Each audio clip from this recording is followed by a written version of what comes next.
Salut tout le monde, aujourd'hui on va parler de la série télé Firefly. Elle a été diffusée pour la première fois sur les réseaux Fox entre septembre et décembre 2002.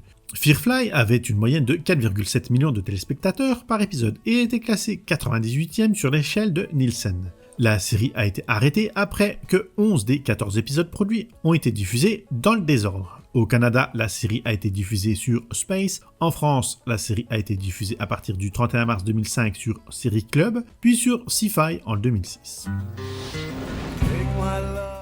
Joss Whedon a eu l'idée de la série après avoir lu The Killer Angel, un vieux roman historique de Michael Shara, celui qui a décroché le prix Pulitzer. Le roman raconte la bataille de Gettysburg pendant la guerre de sécession. Et là, ça lui a fait tilt. Il voulait suivre des personnages qui viennent du camp des perdants, des gens qui ont connu la défaite en pleine face et qui doivent repartir de zéro, un peu comme des prisonniers paumés aux limites de la civilisation. Et il voulait retrouver cette ambiance d'après-guerre façon reconstruction et conquête de l'Ouest, avec tout ce que ça implique. Pour lui, la série devait ressembler un peu à la chevauchée fantastique, des gens paumés qui essayent de trouver un sens à leur vie dans un décor dur, presque sauvage. Whedon voulait vraiment montrer quelque chose de très concret, où la vie est physique, compliquée, presque brutale. Après The Killer Angel, il a lu un livre sur des partisans juifs pendant la Seconde Guerre mondiale, et ça l'a bien marqué. Au final, son idée, c'était de faire une série centrée sur des personnages plus rugueux, plus authentiques que la science-fiction qu'on voyait à la télé à ce moment-là. Il trouvait que la science-fiction était devenue trop propre, trop figée et franchement pas assez présente. Whedon voulait un nom qui bouge, qui claque, quelque chose qui donne l'idée de vitesse et de force. Et pour lui, Firefly, ça cochait toutes les cases. Il trouvait justement que le côté anodin du mot rendait le tout encore plus stylé. Du coup, il a carrément imaginé le vaisseau pour qu'il ressemble à une luciole, histoire d'assumer le concept jusqu'au bout.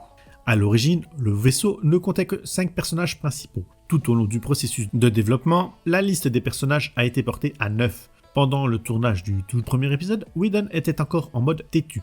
Il voulait absolument que la série sorte en écran large, même si la Fox lui disait l'inverse. Du coup, il a assumé et cadré les acteurs collés au bord de l'image, histoire que l'on ne voit correctement la scène qu'en format large. Résultat, sur les DVD et les Blu-ray, on se retrouve avec des trucs en plus dans le cadre. Des éléments du décor qu'on ne voyait pas du tout dans la version 4/3 diffusée à la télé. Par exemple, la scène où Watch mime le pilotage du vaisseau avec un manche invisible. Là, sur les visionnages larges, on voit tout ce qu'il ne fallait pas voir. Et il a fait exactement la même chose avec la série Buffy.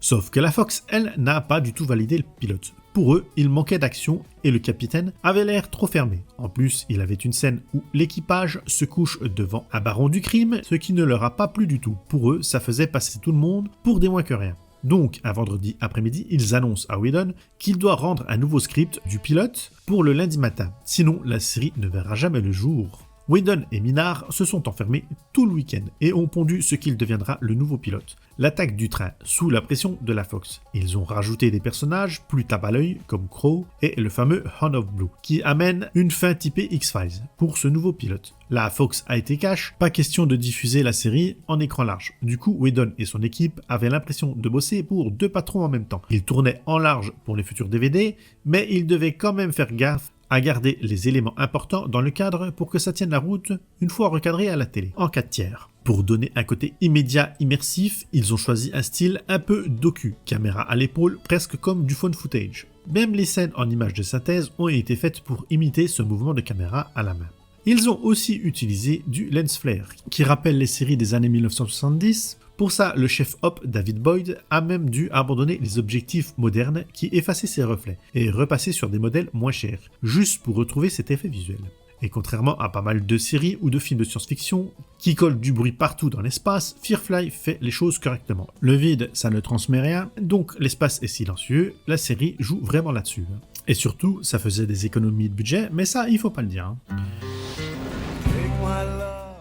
En l'an 2517, l'humanité a quitté la Terre pour coloniser un nouveau système stellaire, dominé par une seule puissance, l'Alliance Anglo-Sino. Née de la fusion des 2 dernières surpuissances, les États-Unis et la Chine, l'Alliance a imposé son autorité après une guerre civile sanglante contre les indépendants. Leur défaite a laissé un système profondément divisé, d'un côté les planètes centrales riches, stables et technologiquement avancées, et de l'autre les mondes frontières pauvres, instables et largement abandonnés pour le pouvoir central.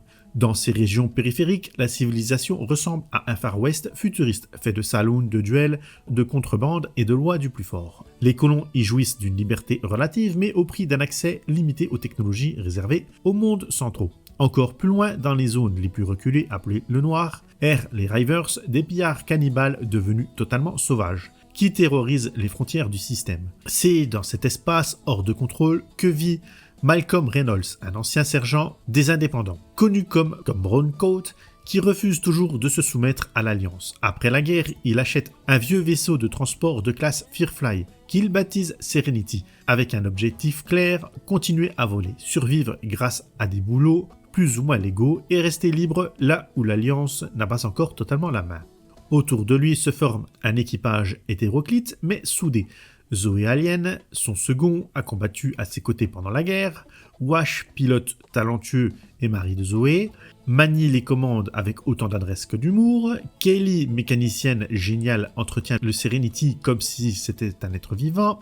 Et Jane, mercenaire brutale mais efficace, apporte sa force au groupe. À bord prennent également place plusieurs passagers devenus indispensables. Inara, une compagne élégante et respectée qui loue une navette sur le Serenity. Le pasteur Brooke, personnage mystérieux aux convictions profondes. Simon Tan, jeune chirurgien brillant issu des mondes centraux. Et de sa sœur River, enfant surdoué devenu mentalement instable après avoir servi de cobaye lors d'expériences secrètes menées par des scientifiques de l'Alliance. Ces expériences lui ont laissé des séquelles profondes mais aussi des capacités hors du commun que l'on ne découvrira que plus tard comme étant télépathiques. Pour sauver River, Simon a abandonné une carrière toute tracée dans l'un des meilleurs hôpitaux des planètes centrales. Depuis, ils sont tous les deux en fuite. Lors de leur arrivée à bord du Serenity, Simon se fait passer pour un simple passager, tandis que River est dissimulé dans une caisse, ce qui attire l'attention de l'Alliance et d'un agent fédéral particulièrement implacable.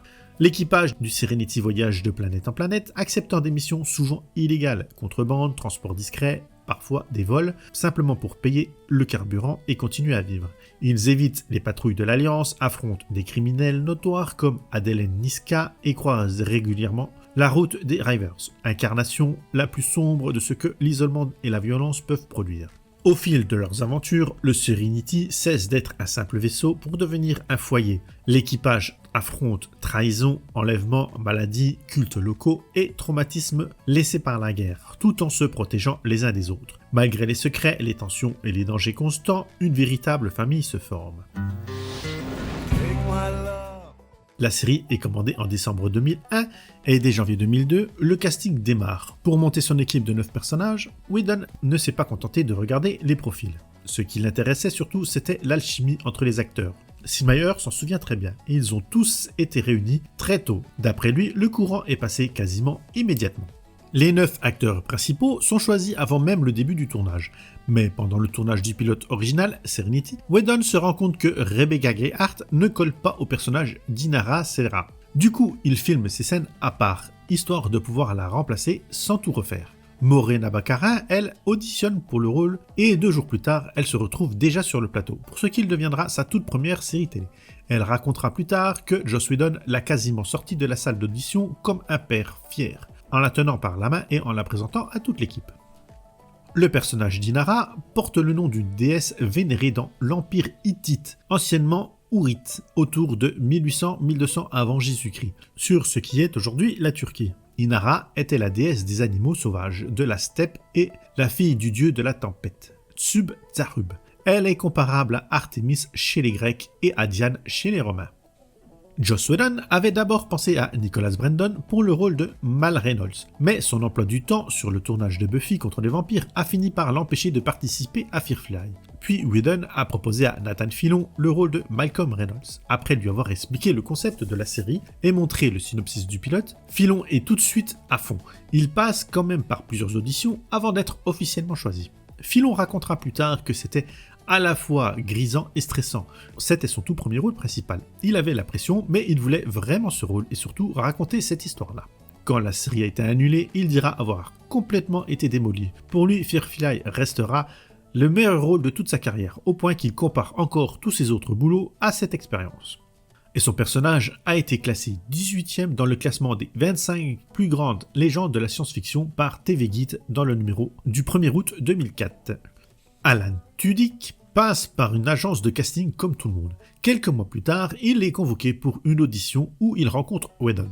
Ensuite, il est rappelé pour un essai, et cette fois avec 2 actrices pressenties pour jouer Zoé, la future femme de Wash. À ce moment-là, on lui dit clairement que le choix se joue entre lui et une autre personne. Au final, aucune des 2 Zoé avec qui il faisait l'essai n'est retenue. Le rôle revient finalement à Gina Torres. Tudyk, lui, rentre chez lui en pensant que c'était mort, et puis il reçoit un coup de fil, le rôle est pour lui.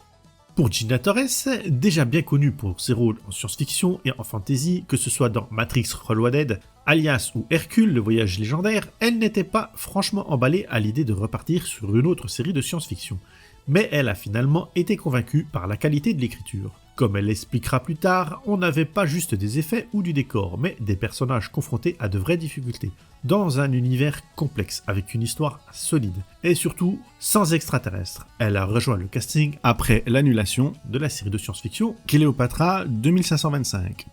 De son côté, l'actrice canadienne Jewel Strait enregistre son audition depuis Vancouver. Elle est ensuite invitée à Los Angeles pour rencontrer Whedon. Et là, ça se fait rapidement. Elle décroche le rôle de Kaylin Fry, l'ingénieur du vaisseau, et on lui demandera même de prendre un peu de poids pour coller au personnage. Sean Maher raconte lui qu'il a bien sûr auditionné pour le rôle de Simon-Tan et que le personnage lui plaisait déjà beaucoup.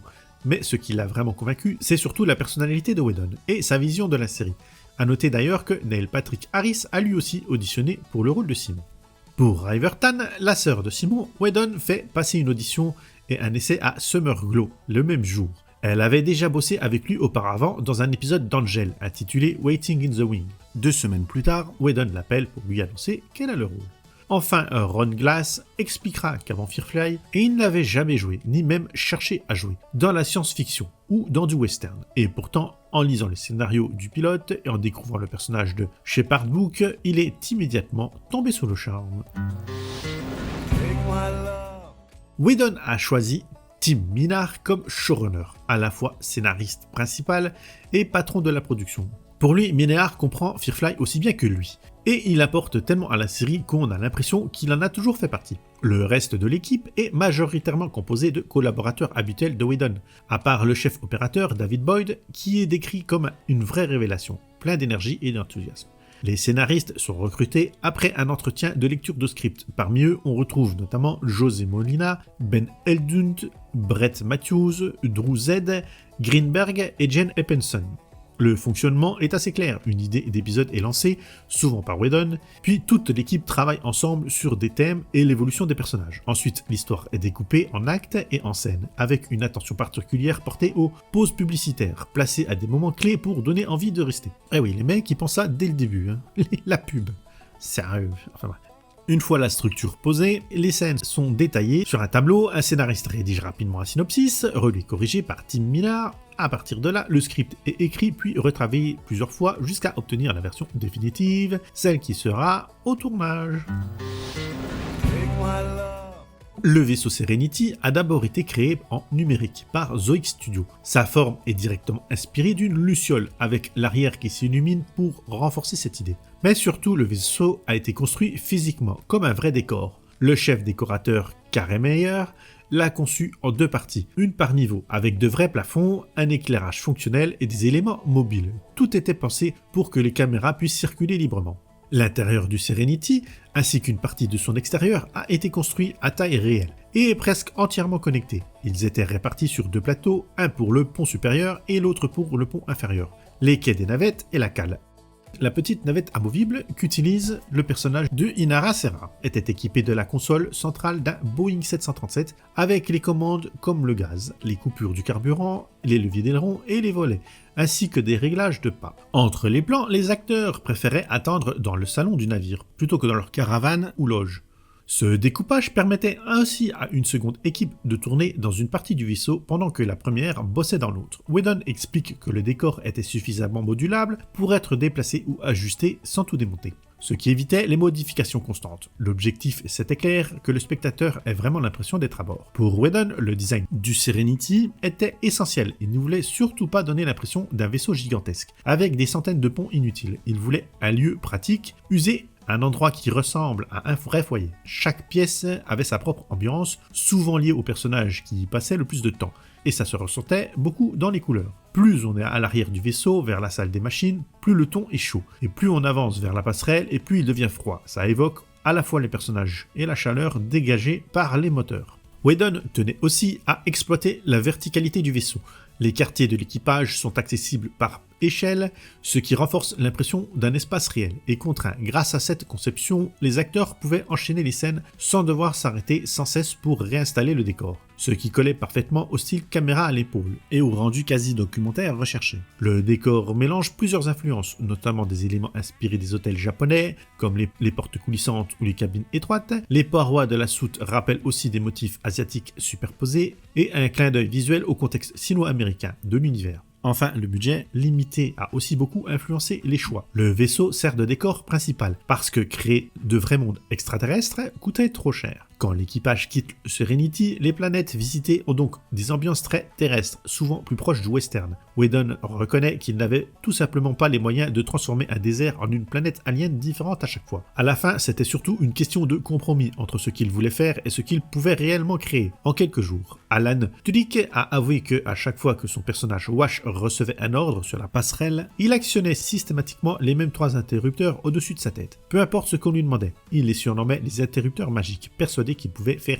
n'importe quoi.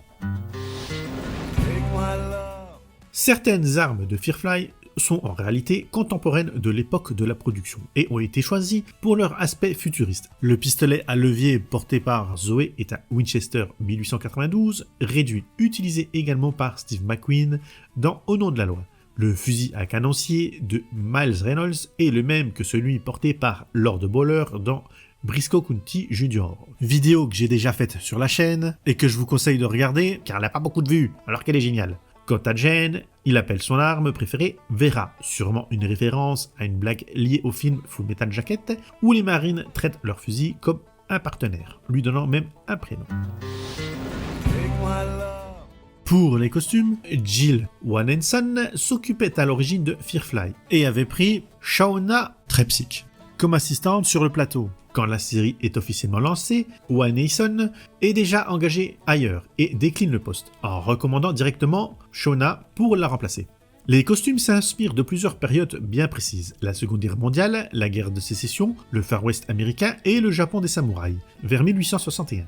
Shauna utilise des rouges et des oranges bien marqués pour les personnages principaux, à l'opposé des gris et des bleus froids réservés à l'Alliance. Et comme les personnages passent leur temps à se faire tirer dessus, elle fabriquait parfois jusqu'à 6 versions du même costume, pour une seule tenue. Pour River, le choix est clair, des couleurs vives pour qu'elle se détache immédiatement du reste de l'équipage du Serenity. Elle porte ainsi des bottes plus dures, en contraste avec la douceur de ses vêtements, pour refléter sa personnalité, fragile en apparence, mais avec un caractère solide. Simon, son frère, est volontairement à part lui aussi. Là où les autres portent surtout du coton, lui est habillé avec des matières plus rigides comme la laine, le satin ou la soie. Au début, il a un côté très dandy, puis s'atténue légèrement au fil de la série. Pour Kylie, Shauna s'est inspirée de la jeunesse japonaise et chinoise. Puisque le personnage devait à l'origine être asiatique, elle a aussi pioché du côté de Rosie la rifteuse et des affiches de propagande chinoise. Les tenues d'Inara, elles reflètent son statut élevé, très féminine et clairement séduisante. Les vêtements du personnage de Badger ont été conçus en pensant à Joss Whedon, qui envisageait au départ de jouer le rôle. Finalement, quand Mark Shepard est choisi, il peut porter le costume déjà prévu. Dans plusieurs épisodes, comme The Train Job, Jane porte une veste de police allemande venant de l'état de Rhénanie-Palatinat. L'insigne sur la manche droite affiche le mot Polizei, pour police en allemand en haut, avec l'emblème de la Rhénanie-Palatinat juste en dessous. Pour l'Alliance, Shauna s'est inspirée de plusieurs conflits, avec en tête une esthétique rappelant l'Allemagne nazie, mais volontairement atténuée, car les premiers designs étaient jugés trop explicites. Les uniformes des soldats de l'Alliance reprenaient d'ailleurs beaucoup d'éléments vus dans Starship Troopers, sorti en 1997. Whedon avait prévu que Firefly dure 7 saisons. Malgré des audiences faibles au début, la vraie raison de l'annulation, c'est que la Fox trouvait la série trop sombre. Whedon et les acteurs ont refusé de changer l'intrigue. Du coup, la Fox a annulé la série après seulement 11 épisodes sur les 14 prévus. Avant l'annulation, les fans ont lancé une campagne Firefly Immediate Assistance en envoyant des cartes postales à la Fox pour soutenir la série. Après l'échec de cette initiative, ils ont tenté de convaincre UPN de reprendre la série pour une seconde saison. Mais là encore, ça n'a pas fonctionné. Les fans expliquent que les faibles audiences de Firefly sont dues à la décision de la Fox de diffuser les épisodes dans le désordre et avec des pauses fréquentes, ce qui compliquait le suivi des arcs narratifs. Voici l'ordre de diffusion qu'ils ont fait. Ils ont passé d'abord le 2, le 3 et le 6. Ils ont fait une pause, puis ils ont diffusé le 7, le 8, le 4, le 5 et le 9. Ils ont encore fait une pause, bien plus longue que la première, puis ils ont diffusé le 10 et le 14. Et enfin, ils ont passé l'épisode 1, en tout dernier. Les épisodes 11, 12 et 13 n'ont été diffusés que plus tard. Et quand la chaîne Syfy a repris la série au Royaume-Uni, ils ont diffusé les 14 épisodes dans le bon ordre. Donc c'est évident que la série n'a pas marché en diffusant un bordel comme ça la série, ça devait être incompréhensible. Depuis l'annulation de la série, plusieurs acteurs et membres de l'équipe ont expliqué ce qu'ils avaient en tête pour la suite de Firefly. Alan Tudyk avait imaginé un épisode sur une planète coupée en deux, avec un côté toujours en plein jour et l'autre plongé dans la nuit. Sur le côté nocturne, Jane renverse par accident un phéromone sur lui et sur l'équipage, ce qui attire une meute de chiens poursuivis. Ils sont obligés de fuir et de retourner au vaisseau, et c'est River qui finit par calmer les animaux grâce à ses pouvoirs. Adam Baldwin, de son côté, voulait un épisode où Jane se retrouverait face à Mal, mais en tant que capitaine d'un autre vaisseau. Dans une interview en 2019, Summer Glau, elle, a déclaré que la série avait été mal comprise et qu'elle parlait des outsiders. Enfin, Nathan Fillion a raconté une idée d'un épisode particulièrement sombre. L'équipage atterrit sur une planète en train de mourir, les habitants tentent de s'emparer du Serenity, expliquant qu'ils n'ont qu'une seule chance de quitter ce monde. Le souci, c'est que même en les embarquant, le vaisseau n'aurait ni accès au carburant, ni accès à l'oxygène pour atteindre une autre destination, à moins de croiser un autre vaisseau en route. Pendant que tout le monde dort, Mal prend les commandes et comprend que le secours n'arriveront jamais. Il y avait aussi une intrigue secondaire pour Inara qui n'a jamais été développée. Tim Minnard a révélé ce qui se cacherait derrière la seringue d'Inara aperçue dans le pilote. Selon Morena Baccarin, lors d'une table ronde au DragonCon en 2008, cette intrigue aurait révélé qu'Inara souffrait d'une maladie en phase terminale. En plus, Joss Whedon avait imaginé une autre direction pour le personnage, dans lequel Inara aurait utilisé un sérum pour se protéger d'éventuels agresseurs. Mais la chaîne a annulé cette idée après avoir proposé un scénario où elle serait kidnappée et violée, un thème qui n'a jamais été exploré à l'écran. Au final, cette partie de l'histoire n'a jamais été développée, mais Baccarin a joué son rôle en gardant cette notion de maladie en tête. Le casting avait une blague récurrente pendant le tournage. Chaque fois que quelqu'un se trompait ou oubliait une réplique, il criait le nom de Summer Glau. Tout a commencé après qu'elle ait oublié sa réplique à la fin d'une scène particulièrement difficile. Ce gag a continué même pendant le tournage du film Serenity, l'ultime rébellion de 2005. La couverture médiatique des projets de Whedon parle souvent de sa passion pour Shakespeare, où il invite des membres de la distribution et des amis chez lui pour des lectures informelles de ses pièces. Cette admiration se retrouve dans Firefly, avec plusieurs références aux œuvres de Shakespeare. Par exemple, certains noms de planètes visitées par l'équipage, comme Ariel et Miranda, viennent de La Tempête. De plus, dans des épisodes comme Ariel et Vœux Messager, on retrouve une scène où des personnages prennent un médicament qui les fait paraître morts, une référence directe au poison de Roméo et Juliette de Shakespeare. En septembre 2012, le New York Times a raconté l'histoire d'un couple américain, Amber Balmer et Terry Memmott, qui étaient tellement fans de Firefly qu'ils ont non seulement intégré des références à la série dans leur cérémonie de mariage, mais aussi décidé de changer leur nom de famille pour Reynolds, en hommage à Malcolm Reynolds. Quand une officiante les a présentés comme Monsieur et Madame Reynolds, elle a ajouté « Aucun pouvoir » dans le verset « Ne peut les arrêter ». Steve Swanson est un grand fan de Firefly. Il a emporté ses DVD avec lui lors de sa mission STS-117 à bord de la navette Atlantis en juin 2007 et il a transporté les DVD jusqu'à la Station spatiale internationale. Lors d'un discours à l'université Harvard en 2009, Joss Whedon a révélé que Zoé et Watch étaient le seul couple dans ses séries télé qu'il n'aurait jamais séparé à condition que la série n'ait pas été annulée, évidemment. Même si Firefly n'a duré qu'une saison, elle a été reconnue par les fans et la critique. L'épisode Out of Gas a été nominé pour un Hugo Award. La série a reçu des nominations au Saturn Award et au VES Awards, et elle a même remporté un Spacey Award canadien pour la meilleure série de science-fiction. Voici la liste des quelques guests qui sont passés dans la série. Si j'ai oublié votre chouchou, les commentaires sont là, comme d'habitude. Donc, on y trouve Mark Shepard, Jonathan Woodward, Christina Hendricks, Joss Whedon, il fait un caméo, Michael Fairman, Richard Burgi, Melinda Clarke, Richard Brooks et Doug Savant. Donc en adaptation, il y a le film Serenity, l'ultime rébellion, qui est sorti en 2005, qui est la suite directe de la série Firefly. Il a été écrit et réalisé par Joss Whedon, et le cast de la série revient au complet. L'histoire, c'est que l'équipage se retrouve poursuivi par l'Alliance après avoir découvert des secrets liés à l'expérimentation scientifique sur Riverton.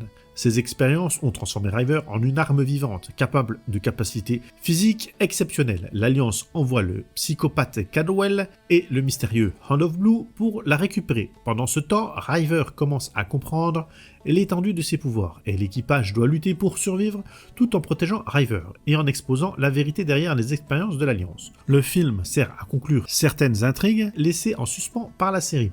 Et le film est vraiment d'un autre niveau pour moi par rapport à la série. Si tout avait été comme ça dans les épisodes, ça aurait été un banger comme disent les jeunes. Après l'annulation de la série Firefly, l'univers de la série a continué en s'étendant grâce à plusieurs adaptations en comics, en romans et guides. Les comics de Firefly ont été publiés d'abord par Dark Horse Comics avec Joss Whedon et Zack Whedon au scénario et George Gianti au dessin. La série principale comprend 3 volumes pour un total de 12 numéros et continue l'histoire après le film Serenity en explorant de nouvelles aventures de l'équipage du Serenity. Ensuite, Boom Studio a publié plusieurs séries dont Firefly Bad Company écrit par Greg Pak sur 4 numéros qui suit l'équipage dans une mission risquée.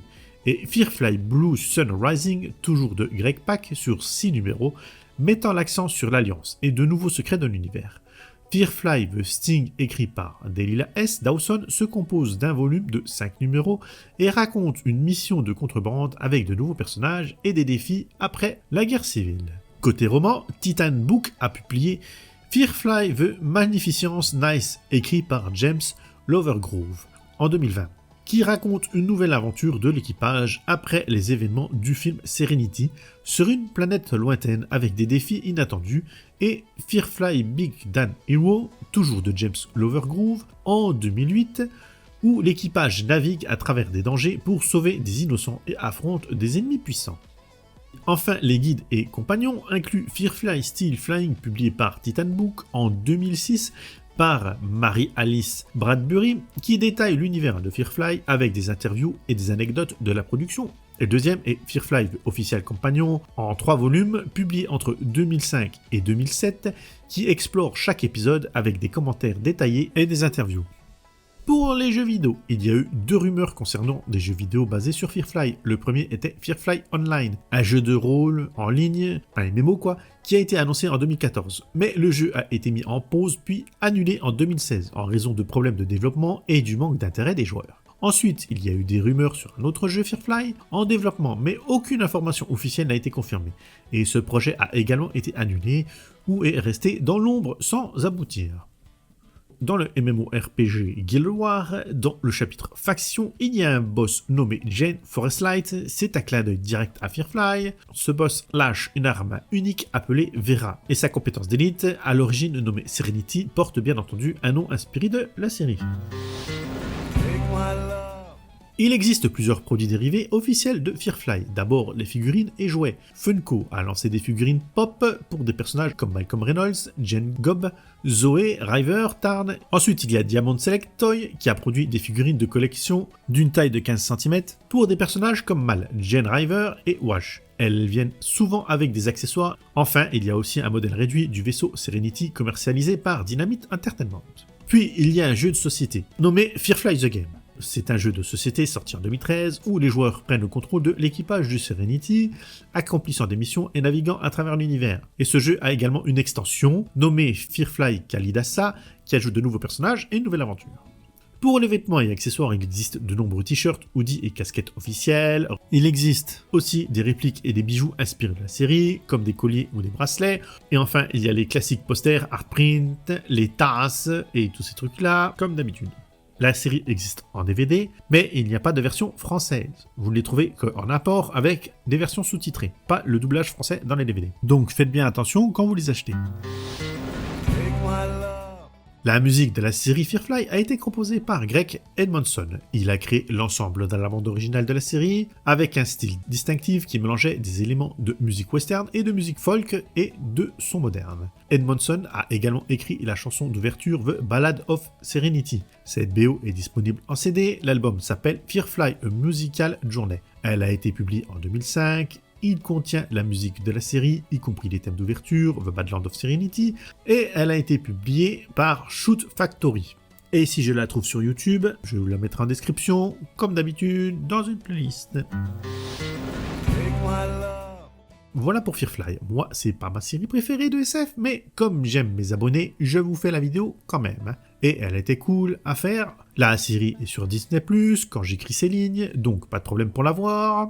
Je me la suis refaite et j'ai davantage apprécié mon visionnage cette fois-ci. Bon, ça manque parfois de rythme et le personnage de River est un peu agaçant dans certains épisodes, mais ça va, elle est meilleure que dans les souvenirs de mon premier visionnage. Bon, la boîte Disney+, n'est pas trop chère, donc vous pouvez y aller si vous voulez la voir. Sinon, Système D pour la trouver, vu qu'il n'y a pas de DVD, il n'y a que les imports avec les sous-titres. J'avais adoré le film, je vous le répète, mais le film était vraiment pas mal. Du coup, en ayant regardé le film, j'ai vu la conclusion de la série avant d'avoir vu le milieu. Bon, c'est pas grave. Le film se suit assez bien, on n'a pas besoin de voir la série pour le comprendre. Sinon vous, dites-moi en commentaire si vous aimez cette série, si vous aimeriez un reboot comme d'habitude, ou qu'ils en fassent la suite, avec un budget bien plus confortable. Après, Joss Whedon, je ne sais pas s'il est toujours bien vu à Hollywood, avec les conneries qu'il a fait. Il ne fait plus rien depuis 2020, je pense qu'il a tué sa carrière avec ses conneries d'harcèlement là. Bref. Dites-moi tout ça en commentaire, et profitez-en pour vous abonner, il y a les abonnements soutien, pour voir les vidéos à l'avance, n'oubliez pas de booster la vidéo, vous pouvez le faire jusqu'à 3 fois sur les téléphones portables, n'oubliez pas la cloche, les partages c'est le plus important pour faire vivre la chaîne, et sur ce, moi je vous dis à plus pour une autre vidéo, bye bye.